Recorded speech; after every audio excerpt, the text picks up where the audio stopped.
हाँ? धीन धीन सोहांस भाग विशेष पालिया दीन दीन सोहांस भाग विशेष पालिया मरत लोक में आय कारज करता लिया मरत लोक में आय कारज करता लिया देवलोक के माय आनंद सोत देवलोक के माय आनंद सोत आज विषम को लोक बाट सोत आज विषम को लोक बाट सोत दिन दिन हो पूर्ण आज हंस सोआसी दिन दिन सो पूर्ण आज हंस सोआसी मरत लोक हर गाय बहुत सुख लावसी मरत लोक हर गाय बहुत सुख लावसी यूं हर जोवे बाट ज्ञान सुन जोइए यूं हर जोवे बाट ज्ञान सुन जोइए जे चाहो सुख चैन माती कोई होइए जे चाहो सुख चैन माती कोई होइए रोया जमका दूत दौड़िया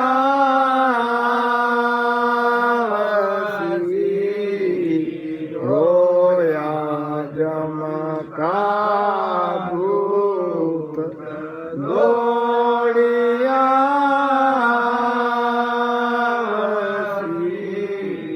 धर्म राय के पार घेर ले धर्म राय के पार घेर ले मानो बचन हमार सही कर लियो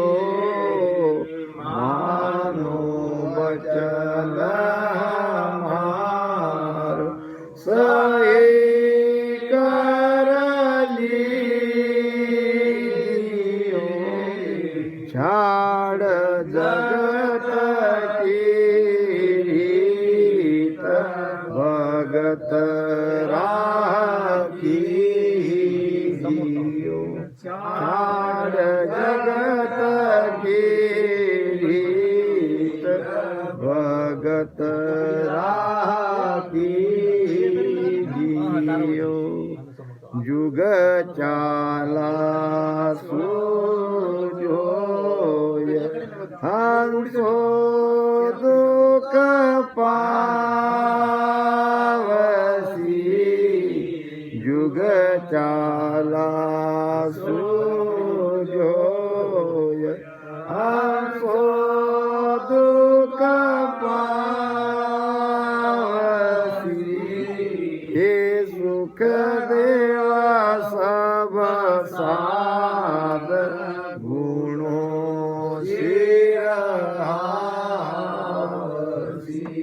हे सुख देवा सब साध गुणों शिरहावसी।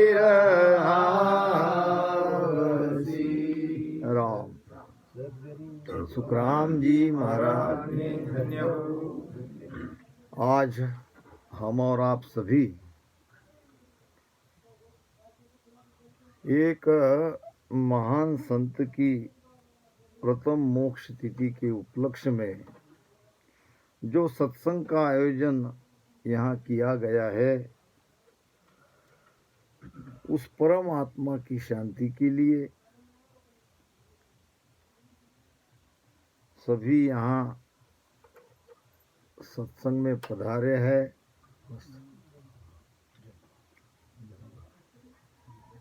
हमारे महान ज्ञानी ध्यानी संत हरू बापू जी,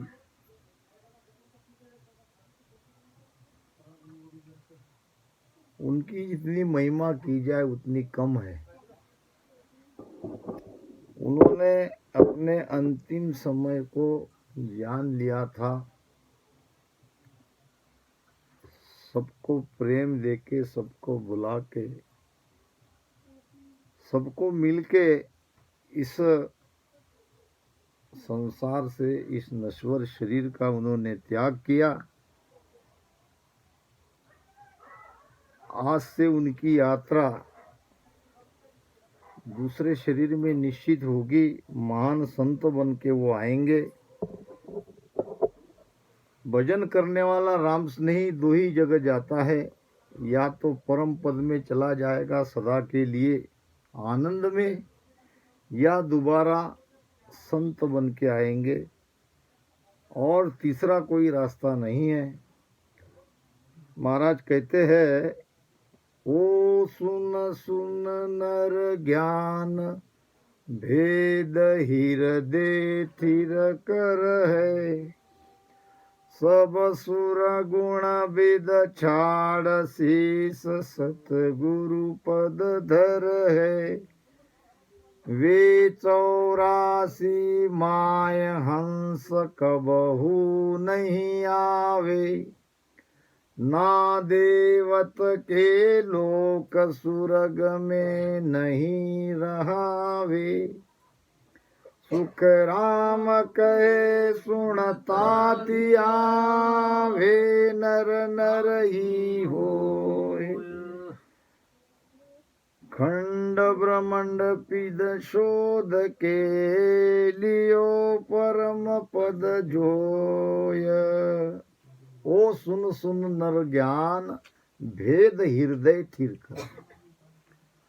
जो कोई मनुष्य इस ज्ञान को सुन के इस भेद को अपने हृदय में स्थिर करते हैं और भजन करते हैं, सब सरगुण विद छाड़, सगुण की सारी विधि विधान को छोड़कर एक सदगुरु का शरणा सिर पर धारण करते हैं, वे 84 माय हंस कबहू नहीं जावे। ऐसे हंस दोबारा 84 में कभी नहीं जाएंगे। फिर कहाँ जाएंगे? क्या देवलोक में जाएंगे? क्या स्वर्ग में जाएंगे? महाराज कहते हैं कि नहीं, ना देवत के लोग सुरग में नहीं रहावे, सुखराम कहे सुन तातिया वे नर नर ही होए। वे दोबारा मनुष्य शरीर में आएंगे और मनुष्य शरीर में आने का जो पीरियड है, समय है, वो है 11.5 महीने, क्योंकि 12 दिन तक वो जीवात्मा वही रहता है जिस शरीर में अभी तक वो था, और बहुत कोशिश होती है कि दोबारा उस शरीर में प्रवेश करे, मगर ऐसा कोई उपाय नहीं है। श्वासा खत्म हो जाती है, दोबारा उस शरीर में वो प्रवेश कर नहीं पाती है। 12 दिन तक वही रहने के कारण हम उनकी 12वीं करते हैं, 13वीं करते हैं। दीन द्वादश जोय हरि जस गावसी, के सुखदेव ओ जीव सुण्या सुख पावसी। अब ये 12 दिन तक उसकी महिमा मंडल में जो कुछ हम ध्यान भजन सुमिरन आरती करते हैं, उनको वो सुख मिलता है ये सब करने से। अब वो स्थूल शरीर से निकल के सूक्ष्म शरीर में आता है, सूक्ष्म शरीर से सब सुनता है। हमें तो वो दिखाई नहीं देता, मगर ये पूरा ज्ञान उसका वो साक्षी रहते हैं। 13वें दिन से उसकी यात्रा शुरू होती है। 40 दिन तक 80 पत्र वन में वो जाता है। 40 और ये 13 53, और आगे के दूसरे शरीर में दोबारा जन्म लेने के बाद वो 9 महीने या 9.5 महीने, ऐसे करीब करीब 11.5 महीने में वो दोबारा उनका जन्म होता है। तो 11.5 महीने तक हम उनके नाम से जो भी करेंगे, ऐसा गरुड़ पुराण में लिखा है, उसका उसको लाभ मिलेगा। तो महाराज यहाँ ऐसे राम स्नेह की महिमा कर रहे हैं। दिन दिन सो हंस भाग विषय सब पालिया। पालिया नाम विषय विकारों को छोड़ के मृत्यु लोक में आकर अपना कार्य करके चले गए। आने वाले यहाँ तो सब जाएंगे, और तो सब विषय विकारों में फंस के यही 84 में चले गए, मगर कुछ गिने चुने बड़भागी सदगुरु के शरण में जाकर राम नाम का सुमिरन करके अपना कार्य करके चले गए। अब ऐसे संतों की राह देवलोक में देवता भी देखते हैं। वे उनकी राह में वहाँ बैठे हैं कि भाई मृत्यु लोक में राम राम भजन करके कोई संत यहाँ से अब आगे जा रहे हैं। देवलोक में देव आनंद सो होते हैं, उनको भी बड़ा आनंद होता है कि आज हम राम राम भजन करने वाले संत के दर्शन करेंगे। आज बिसन को लोक बाट सो जोत है, वैकुंठ के विष्णु के लोक के जो देवता है वो भी राह देखते हैं, रास्ता उनकी देखते हैं, और उनको भी बड़ी खुशी होती है। दिन दिन हो पुल आज हंस सो आवसी। उस पल को, उस समय को, उस पुल को धिन्न है कि अब हंस भजन करके इस रास्ते से आगे जाएंगे। हमारा रास्ता देवलोक से, यमराज के ऊपर से, वैकुंठ से, शक्ति के लोक से, ब्रह्मा के लोक से आगे जाता है। ये सारे लोग हमें रास्ते में मिलते हैं। अब वो सब राह देखते हैं, जैसे कि हम देखते हैं यहाँ कोई मिनिस्टर आता है या कोई संत आते हैं, तो गांव के लोग रास्ते में खड़े रहते हैं उनके दर्शन के लिए, उनको देखने के लिए। ठीक इसी प्रकार वहाँ भी ये स्थिति होती है। जब कोई भजन करते करते अपना शरीर छोड़ के उस परम धाम को पधारते हैं, तो बीच रास्ते में ये देवलोक, ये वैकुंठ के लोक उनका रास्ता देखते हैं। क्यों देखते हैं? मर्त लोक हर गाय, ये मृत्यु लोक में आकर परमात्मा का सुमिरन किया, राम राम भजन किया, अब वो तो बहुत सुख में है और हमारे लिए भी कुछ न कुछ सुख लेके आएंगे। संतों के मुख देखने से भी आनंद मिलता है। कहते हैं कि ये कोई व्यक्ति संत के पास गया और कहने लगा मुझे आपका शिष्य बनना है, मगर मुझसे ये तुम्हारा भजन सुमिरन नहीं होगा, क्या तुम मुझे शिष्य बना सकते हो? संत ने कहा ठीक है, कोई बात नहीं, मत करो भजन सुमिरन, तुम मेरे शिष्य बन सकते हो, खाली तुमको मेरी एक बात को मानना पड़ेगा।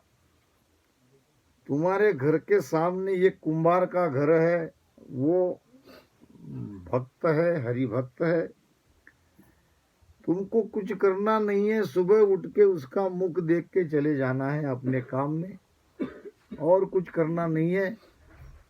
तुम भजन मत करो, तुम संगत मत करो, बस यही एक काम करो, यही मेरा आदेश है। उसने कहा बिल्कुल तुम्हारा आदेश का मैं पालन करूंगा। अब दूसरे दिन से सुबह उठ के नहा धो के उस कुंभार का मुख देखता था, रोज उसको नमस्कार करता था और अपने काम में लग जाता था।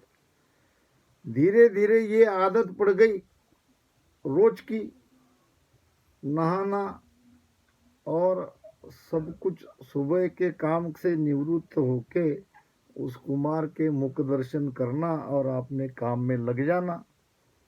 एक दिन कुंभार गया मिट्टी लेने के लिए जंगल में। अब ये उठा, देखा तो कुंभार नहीं है। अब बिना उसका मुख देखे आगे का दिनचर्या कैसे हो? उनकी पत्नी को पूछा, महाराज जी कहाँ गए? तो वो गए मिट्टी लेने के लिए। किस दिशा में गए? तो इस दिशा में गए। भागा भागा उस दिशा में गया।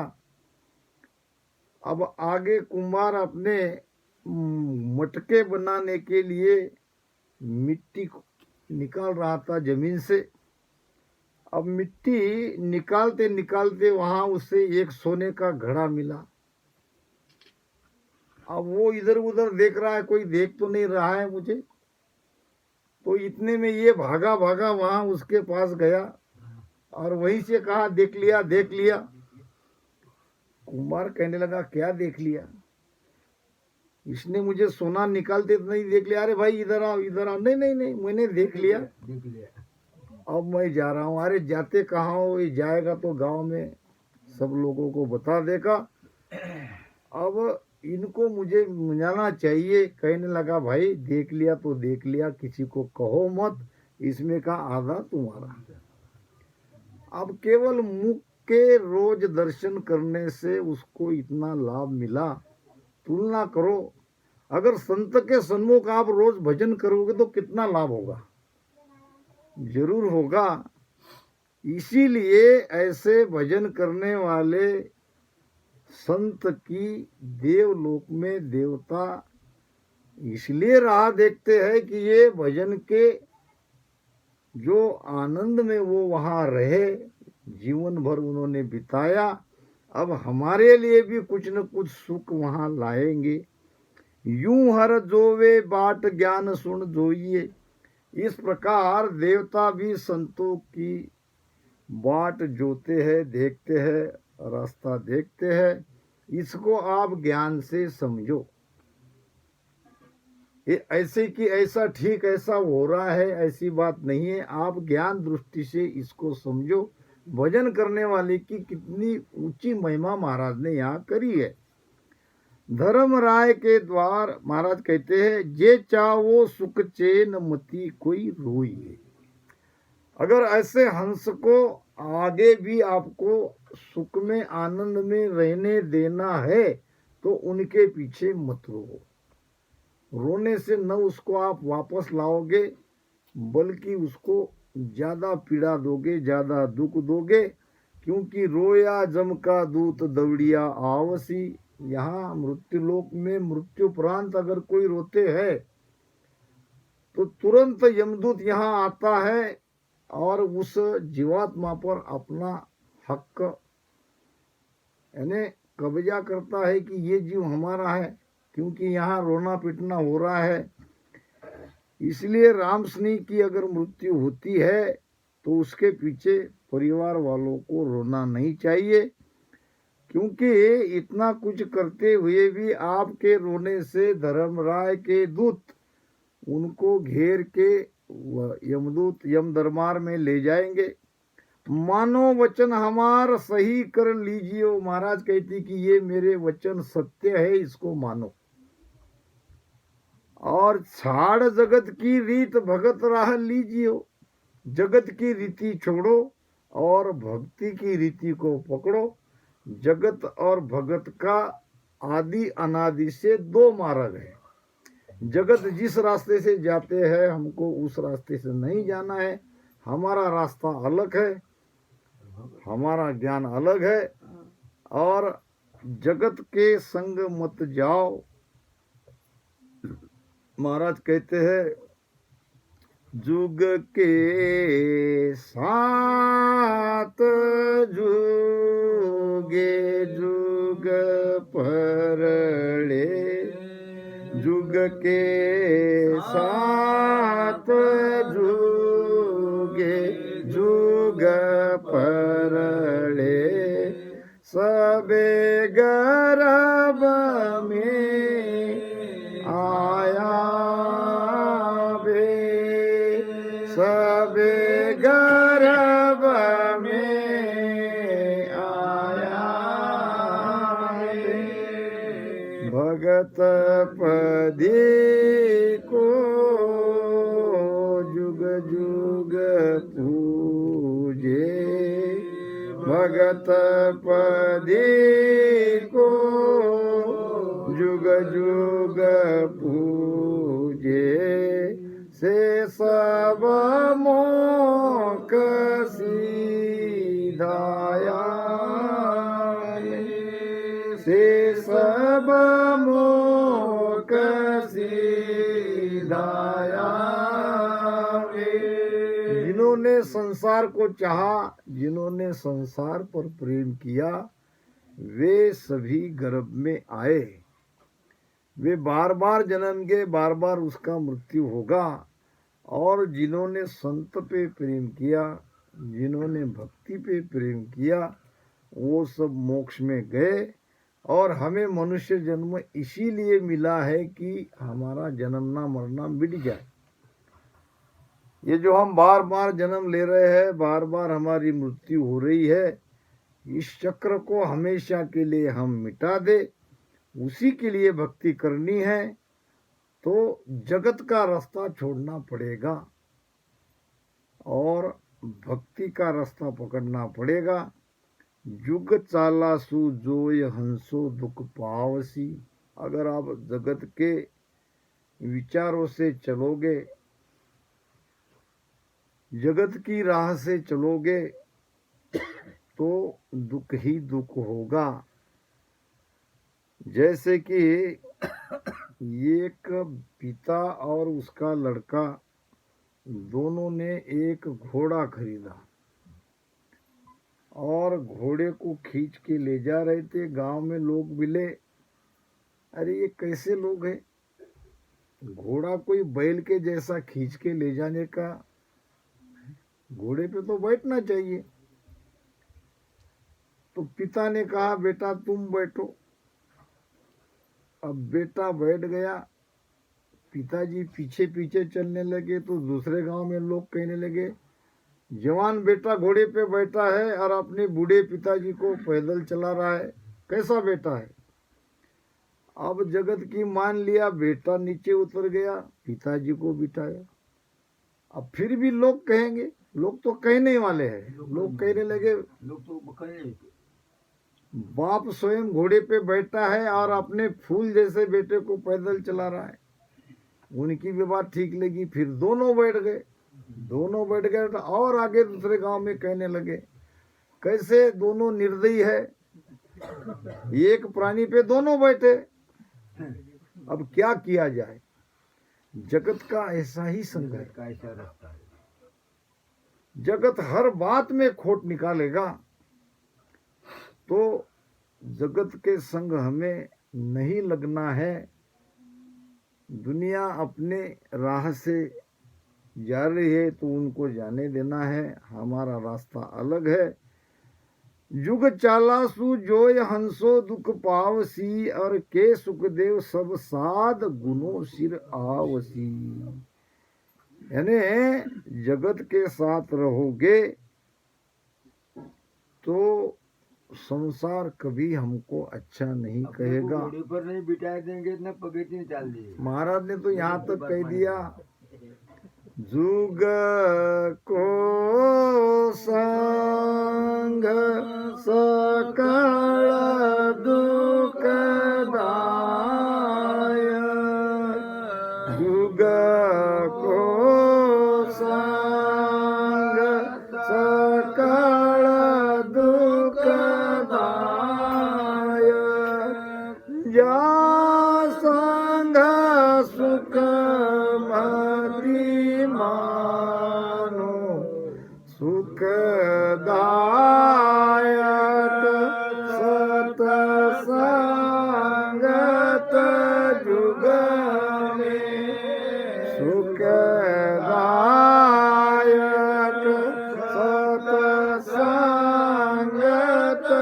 जुग में, सतगुरु शरण पिछाड़ो,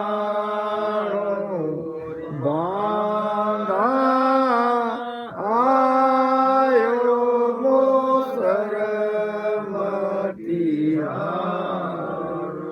रे बांधा आयो मोसर मतिहारो,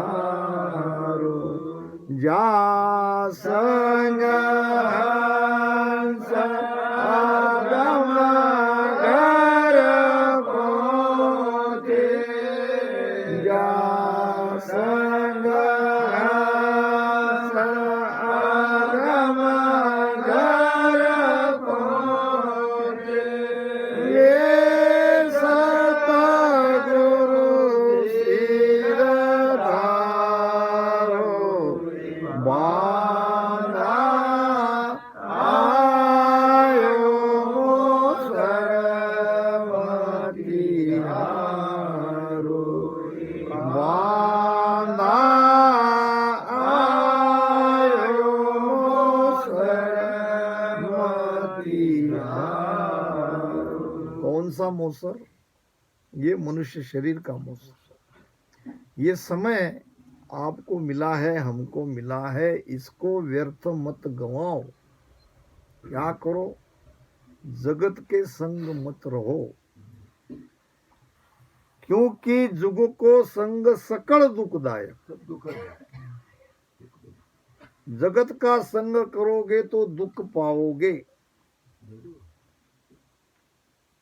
सुख की जगह है सत्संगत, संगत करे तो साध कीरे, नहींतर रहियो अकेले अकेले रहो। कम से कम बुराइयां आपके अंदर प्रवेश नहीं करेगी। सत्संगी नहीं मिल रहा है तो कोई बात नहीं, अकेले रहो, मगर कुसंगत मत करो, बुरे लोगों की संगत मत करो, क्योंकि आखिर में वहां कुछ नहीं मिलेगा, दुख ही मिलेगा। लागे रंग संग सु भाई, जैसी आप जीवन में संगत करोगे वैसा रंग आपको लगेगा। गर्मी के दिन में पसीना पसीना आ रहा है और आप नदी के किनारे बैठे हो, नदी को कहना पड़ेगा कि ठंडी ठंडी हवा मुझे दो, मैं आपके पास आया हूं। ऑटोमेटिक आपको वहां ठंडी ठंडी हवाएं मिलेंगी। ठंडी के दिन में आप धूप में बैठे हो तो आपको सूरज को कहना नहीं पड़ेगा मुझे ठंड लग रही है, मुझे थोड़ी गर्मी दे, स्वतः ही आपको मिलेगी। इसी प्रकार सत्संग में आपको किसी को कहना नहीं पड़ेगा, आपके अंदर अच्छे अच्छे गुण प्रकट होंगे। और बुरी संगत करोगे तो उनको भी कहना नहीं पड़ेगा कि तुम्हारी बुराई मुझे दो, बिना मांगे वो मिल ही जाएगी। मनुष्य का स्वभाव है अच्छी बातें जल्दी नहीं पकड़ता और बुराई को जल्दी पकड़ता है। आजकल तो बड़ा मामला गड़बड़ है। छोटे छोटे बच्चों के हाथ में मोबाइल आ गया। मोबाइल दुधारी तलवार है, अच्छाई भी है तो बुराई भी है। तो घर से ही अपने अपने बच्चों पे आपको देखना पड़ेगा कि वो अकेले में क्या कर रहा है, मोबाइल में वो क्या देख रहा है, क्योंकि यही से उसकी लाइन अगर बिगड़ गई तो आगे वो हाथ नहीं आएगा। तो महाराज कहते हैं, संगत करे तो साध कीरे नहीतर रहियो एक, सागट सुमुख बोल तारे क्रोध बंधे और देख। इस प्रकार हमने आज 2022 के नए साल में इस प्रथम संगत में हमारे राम स्नेही संत मोक्षवासी हरू बापू जी को श्रद्धांजलि पर ये मंगल गाया सबने मिलके, और उसका जो भाव है वो भी यहाँ समझाया। अब आगे सत्संग को प्रारंभ करेंगे। राम।